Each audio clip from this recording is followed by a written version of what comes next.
Hello, I hope you can hear me. I'll be closer to the screen because I've noticed there were some difficulties in the audio in the previous recordings, and quite frankly, I'm too lazy to uh, stop this video and then check how it sounds and then continue again and so on. Anyway, what I'd like to bring up today is uh, well, at what point does it become um, no longer possible to speak or communicate in a confessional register and what that may mean for us. But before we get to any of those questions, why is it relevant? Um, well, to begin with, you may find yourself. Oh, the lights went off. It's not an issue. I still have a little bit of battery, not much. But let's continue. You may find yourself in a situation where you are not able to confidentially share information. Now, this is not a novel situation. Many people may have found themselves in such a place, and the ways in which they have circumnavigated such situations are bountiful. And of course, with the age of technology, we have possibilities in encryption, which were previously unavailable to us. Um, what a sealed envelope may once have been is now ubiquitous. Everyone has a phone, anyone can exchange messages, calls, whatever. Now, the question is, when would someone want to be able to approach someone else to communicate what they would like discreetly? Primarily when they find that they are not able to make any headway where they are presently situated. Now, who would be the person who hears this? Well, in medieval Europe and stuff, it was the church. But any figure of authority does serve very similar functions, whether it's the police, the government, and so on, your family, parents, and things. So, when does it become a question which cannot be disclosed discreetly between these parties? Well, when the means of communication are no longer controlled by the parties concerned, the question of the confidentiality of the information becomes irrelevant. So today it's possible to trace emails, it's possible to track calls. You may be living with people around you, they may simply overhear what you have to say, they may be within earshot. So all of these circumstances make such kinds of communication difficult. So, what we have in such a sphere is the exposure of what may be disclosed to the powers that be. And this, in many ways, is a liberatory, you may think of it as a liberatory phenomena. And in fact, it does have progressive and enlightening journalistic functions. For example, we wouldn't have known about most of the atrocities committed by various governments had it not been for organizations like WikiLeaks and for whistleblowers who shared such information regarding what uh, governments undertake in the name of the people. However, the question that um, a confessional register sought to brought up was not necessarily rooted in this regard, though it may have implications for such a means of communication. What would a parish traditionally have been is perhaps like an expanded neighborhood, and an institution such as a church would basically function as some sort of congregational meeting ground.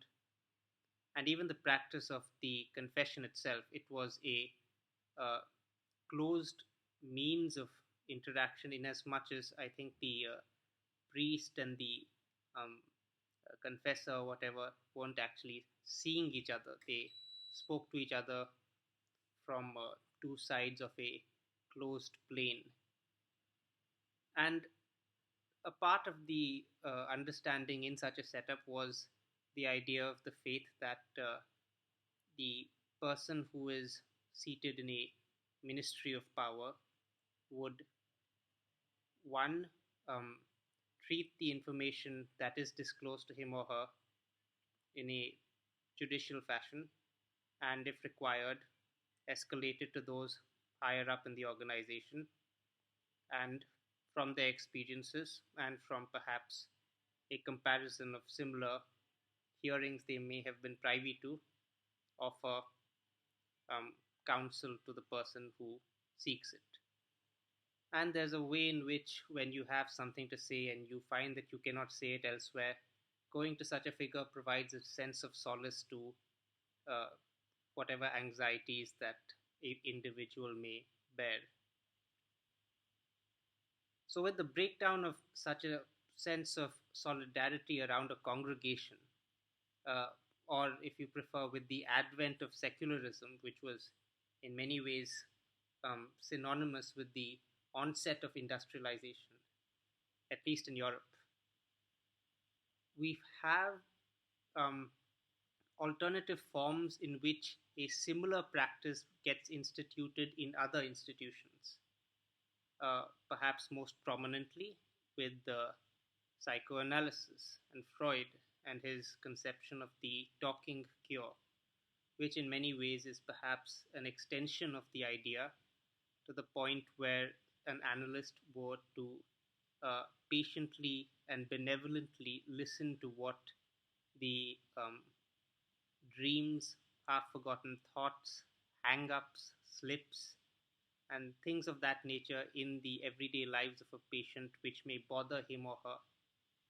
The position of the analyst was meant to be able to offer a ear, a hearing to such incongruences in their lives, perhaps to take notes, um, trace similarities if they find recurrent themes amongst patients, see if there are any dominant motives, perhaps inquire about the circumstances of their lives to some extent, depending on how trusting a patient may be, and in being able to provide um, a register where such thoughts are entertained, uh, reflected upon, and presented to a individual, a sense of self-understanding emerges, which via the privileged perspective of another who perhaps has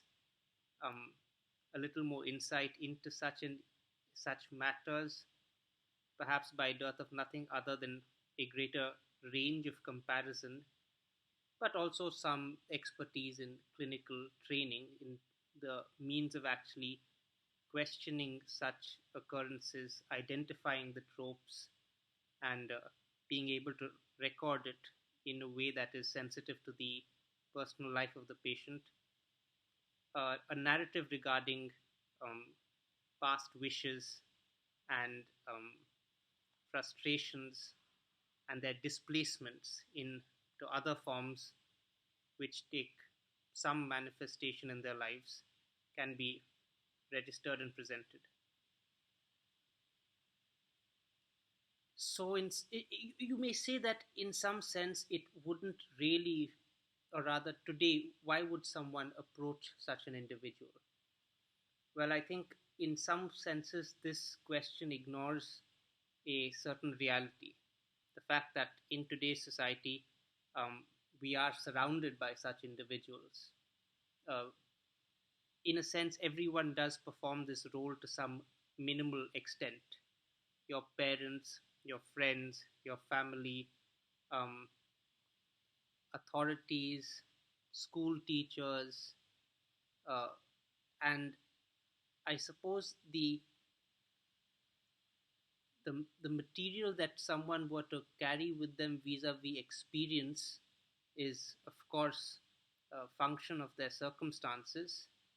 Yet, in all of these figures, you may encounter representative of someone who, at some level, has had to engage with such questions vis a vis others, if not yourself. Yet, at this point, we must raise the issue: when would someone be willing to trust another with something they believe they could not share elsewhere? And this is where, or rather, this is how the idea of an institution or a designated position for such a function emerges. Now, this is not to say that all of them do a good job.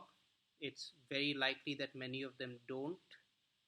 Um, like any instituted position, it can be misused, and there may be flaws in the techniques employed, not to mention n number of other factors that can cause discrepancies.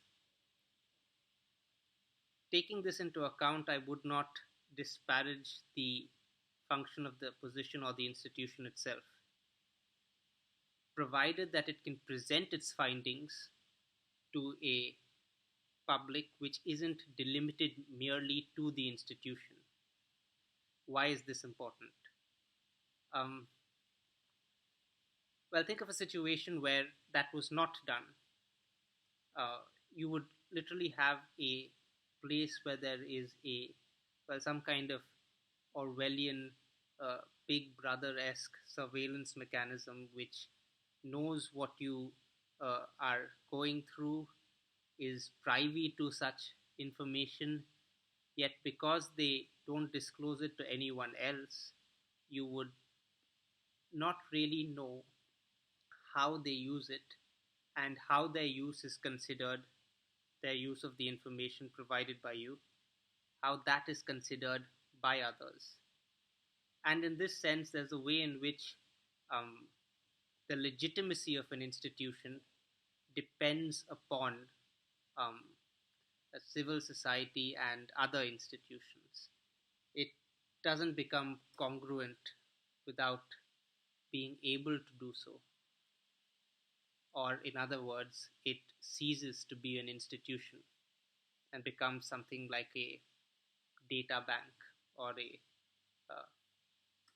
old file in a drawer somewhere which gathers dust and is picked up as a resource whenever someone wants to maybe check on something or the other.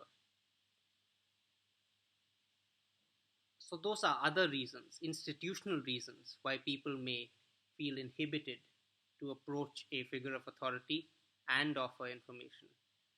Which is not to say that they won't, which is not to say that they don't, yet this is something that they may think about whether or when they choose to decide to.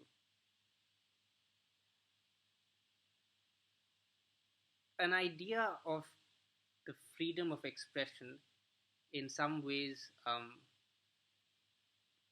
keeping all of these things aside, was to present the right to individuals to be able to express themselves in whatever form they may choose and things like that. And yet, there are, of course, amongst these many other ways in which such um, a right or a wish or a desire may be frustrated.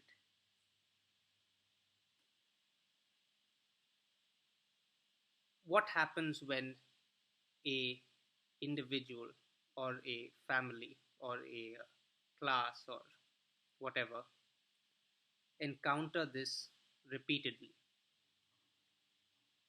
Hmm. What would happen is, or rather, what you would expect would happen, is that they may develop discrete mechanisms to communicate what they want to confidentially. In other words, they may develop a form of uh, encryption which exists only amongst themselves. And when you really think about it, In many ways, it is not very different from what the sealed envelope or file or whatever has always been. It's been a mark of closure, a suggestion that something was to be kept amongst a group of people designated by some denomination, by some organizational stamp, and so on. So, there are many ways in which information is guarded. There are many ways in which, of course, today in the age of social media, your information, my information, is traded amongst advertisers. And there are real impediments to sharing what is required to be said amongst the parties concerned in the world today, and these are just the realities we have to deal with. Now, something amazing um, did kind of happen uh, with the kind of salon culture that arose prior to the outbreak of the French Revolution. It really represented to many the strength that an institution like the press could actually wield in a society. And someone like Habermas, of course, would develop a thesis along it. There's a way in which so which in which those means of communication, uh, public registers such as the press, such as your television screen, your radio, operate differently from the kinds of communication you would usually find in a family, amongst friends, amongst your peers, your colleagues, between your boss, and things like that. The prime function of an institution like the press, one of the reasons it became a factor which remained in society and grew into a pillar that some people call the fourth estate or whatever, is because it took cognizance of some of these difficulties. It understood that there were things that were happening that were not disclosed by these parties concerned, and they required to be brought to the light of day so that if there were institutions in place that could address them, if, for example, you have a healthcare system capable of developing a virus, that healthcare system would require to know about incidences where a uh, outbreak may have occurred so that it may perhaps gather samples, address the uh, possible nascent contagion before it becomes something that we may come to regret as an epidemic or so. This is, of course, a base example. There are many other ways in which a degree of recognition regarding the tasks that public institutions do for the public is required to be presented to scrutiny.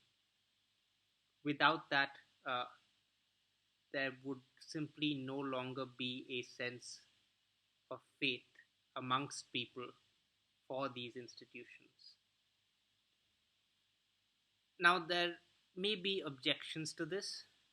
You may say that there are public relations agencies who present the interests of an organization for the layperson, and this is true.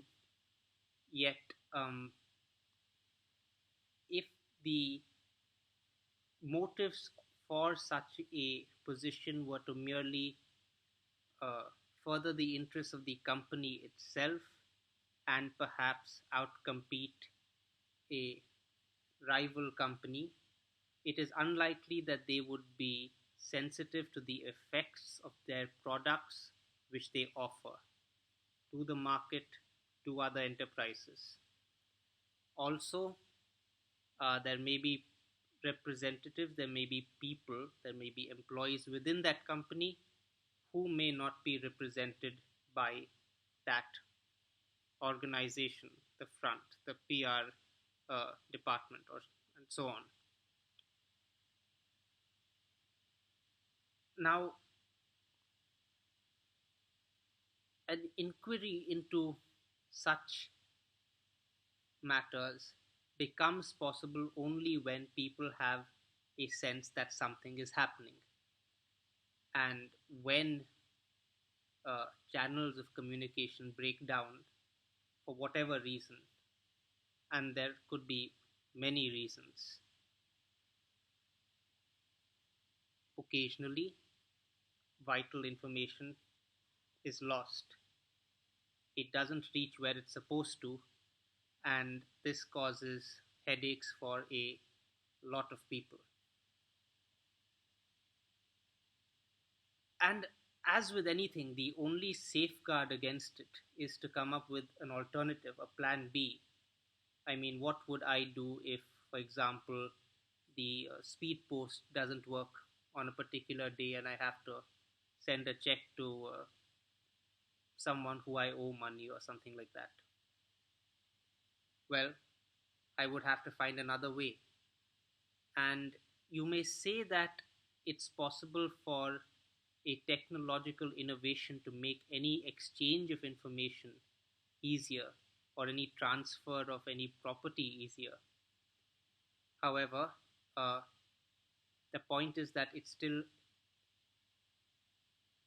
is required to get there, and in as much as it's a service which can be institutionalized, uh, in as much as it is a form in which we entrust a third party to deliver a message on our behalf, it is subject to conditions which neither the sender nor the recipient are entirely privy to. Now, this will really not change with any technological development, which is why a alternative is useful to think about. Now, what does this mean for relations between people who, for example, were once speaking with each other but suddenly find that they can't, or they don't, or they don't have anything to say, or they don't want to, for whatever reason or circumstance that may be? It means that there may be some of these issues that they are facing. And it is here where we may have to not rely very strongly on what is explicitly presented to us by the usual communication channels of organizations, because when there is a silence on crucial issues, on vital debates, when a majority doesn't speak about what it is that uh, apparently does concern them, or when there is a contradiction in a narrative to the point where we simply cannot attribute a consistent motive to a party concerned, it means that for reasons best understood to the people who present them, they may have some issues regarding to whom and how to disclose what it is that they would like to say. And this does bring me back to the position that a psychoanalyst once uh, enjoyed, I guess. In as much as they were privy to some of these kinds of conversations and expressions, Now, there may be other ways in which an approach to some of these questions are made. For instance, uh, forms of cultural expression, such as cinema, are often representative of the kinds of anxieties and wishes and aspirations that people have. And very often they are representative of these, or rather, because they are presented to such a market, they seek to be sensitive to the commonest and deepest rooted of these sensibilities, which is not to say that they are right, but there was, in as much as a director and a producer come together and decide that, well, yes, this is an idea that is worth putting that much money behind, a product is made, a film, uh, stars are hired, and things like that. And as with any project regarding a multitude of people, it all requires a great degree of trust and understanding amongst the people concerned regarding the objectives, regarding what it's for, regarding how to do it. In other words, it does require clear and transparent lines of communication. If the people concerned are simply not befuddled by what's happening, which is not to say that they always won't be, but I guess someone hopes. Now, I think there's a way in which this position is, it can be diluted to the point where it becomes ineffective. Um, I think that you may find many um, counselors who do seek to provide some of these aspects which some may call care to a, let's say, a school child or something, and there may be a degree of success there. However, um, I'm not sure whether they would be able to present an understanding regarding the challenges that someone else faces, uh, for someone beyond the confines of a cubicle that they sit in. And essentially, what does it mean to put a position, to put a profession, to put a encounter to scrutiny? What does it mean to bring something to light?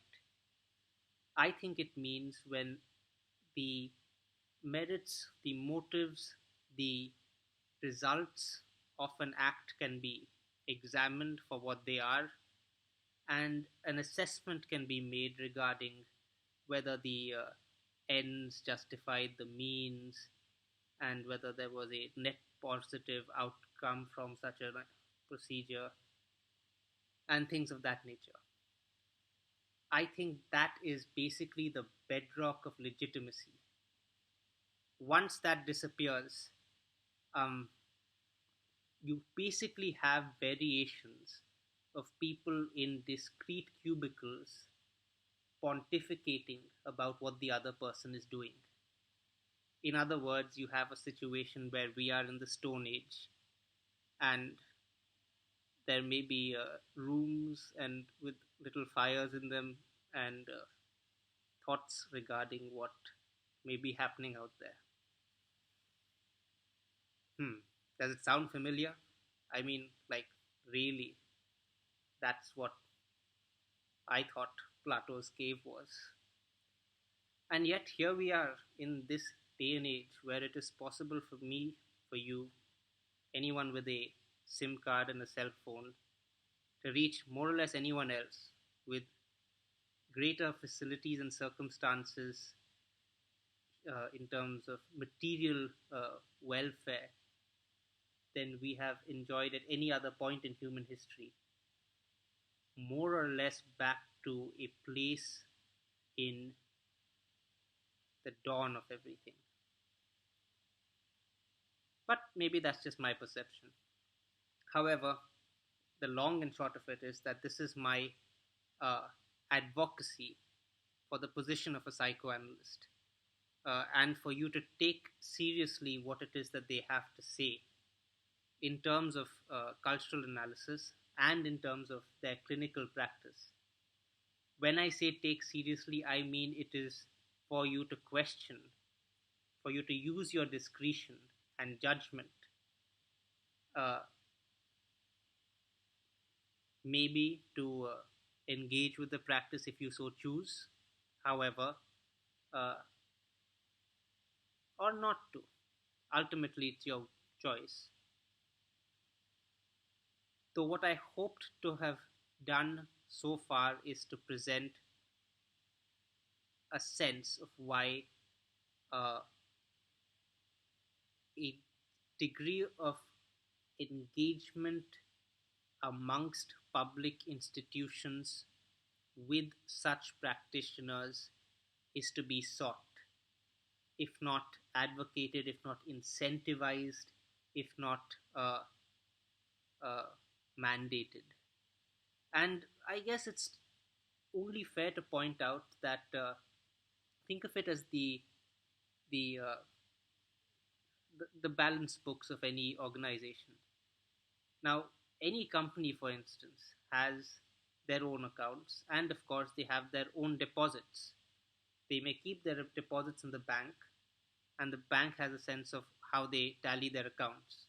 They may take loans, they may buy assets with those loans, they may pay wages to their workers, they may tally those accounts in their own registers.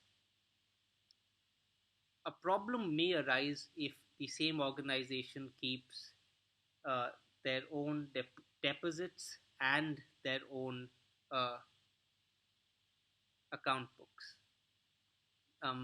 In as much as they may, for example, utilize a discrepancy, or rather, not a discrepancy, merely a time delay between when a particular deposit is made, when a wage is paid, to leverage and see who may be uh, more or less financially stable. And these measures could be, or rather are, utilized to squeeze someone in a situation not as well off as someone else that much harder. It's a vague measure, but I do think it does happen. And the issue, or rather, one of the criticisms of the fourth pillar, particularly in this day and age, is that it is subject to sensationalism, in the sense that unless a story is titillating enough, it may not grab eyeballs. And this is a real phenomena. You would not really come across such kinds of stories very easily surfacing in the mainstream press, newspapers, and when it does surface, I guess you'd see it in its innocuous symptoms, what you would recognize as innocuous symptoms. For example, issues like gaslighting in a public institution like a university, and there are of course many changes that have been happening with education, uh, with the increasing privatization of education, with the reduction in the length of tenured contracts, with a further uh, contractualization of the job, in as much as the contract itself seems to carry less value, with the possibility of a tenure being further and further pushed away, with the security of the position being uh, increasingly eroded. This would really place the relations between a pupil and a teacher in more strained circumstances, because the person who does or is in that position is less sure of their own standing, and it doesn't inspire um, understanding. Now, these issues really are not raised, and they are issues. The question is, where can we find a common platform of some kind where it is possible to raise these? Now, here I think that journals, like research journals, have a major role to play. Yet the issue with them is very often they are read by very few people. I mean, reading newspapers isn't a very dominant habit these days. And maybe reading a research journal may be even more obscure for many. And you could say that perhaps magazines can step in, but for a publication to be profitable, it has to entertain advertisements, and the readership of a magazine expects to be able to flip through a few pages on a train ride to their commute, maybe from their home to their work, maybe during a coffee break. I mean, unless you're a serious journalist, it's unlikely that you'd be sitting down reading the whole newspaper, and if not, I don't know, comparing it to another one. Yet, irrespective of who you are, I would recommend that you read a research journal which is pertinent to the field that you may be engaged in, and compare it to what the uh, uh, a neighboring industry may have to say regarding, let's say, simple working relations amongst employees. And I think that's where a sense of um, uh, collegiality or comradeship or whatever emerges. And of course, there may be many journals which are hegemonized by university departments, and there is a logic behind this. You would think that since they are the faculties concerned, they would know best, which are reasonable assumptions to make as long as you are willing to stand by your assumptions and present what they have to say for themselves. But when there are too few people concerned to come to a collective judgment regarding what something may be for, it becomes invisible like a secret. And at that point, it doesn't really serve the interests of anyone concerned apart from uh, those privy to it. Which is not to say that there isn't a value in secrecy or privacy. In fact, that's what we began with. However, the point of that was, or rather, the point of confidentiality is indeed the trust between the sender and the recipient. And ultimately, that doesn't remain between two people. So that's my long and short of it, a rambling, disorganized, and unfocused talk. I hope you could hear me. More often than not, I can't really get across to a mic. I do also hope that you consider what it is that I had to say, particularly regarding the kinds of platforms that may be required for some of these issues to actually come to light, uh, because they are underrepresented. And if you know of any resources that are actually undertaking such an inquiry, I would be happy if you were to be able to point them out to me. I would follow through. For my own part, I have been reaching out to some of these publications myself, and there has been, to a limited extent, some correspondence between us, though I must say, as of now, there has not been anything that I would describe as substantive in a conclusive sense, where we can actually sit down together and say that, well, this is what we have done. We are happy with what it is that we have to offer as a product to present to public scrutiny, and see what the open market and civil society has to make of it, which is basically the step which would require to be undertaken at some point. Now, as with any process of communication, as with any craft, as with any technique, uh, anyone ultimately does learn from it. And as long as the people who have the final say regarding how these decisions are made remain undisclosed, and their appointments and the thinking and the logic behind it invisibilized, uh, we would never know as to why something was done or not done. And that repeats a self defeating cycle. But let's hope that we do not end on a grim note, and perhaps things may turn out differently. With the slice, with a slight splash of optimism, I will bid you farewell and enjoy your evening. Bye bye.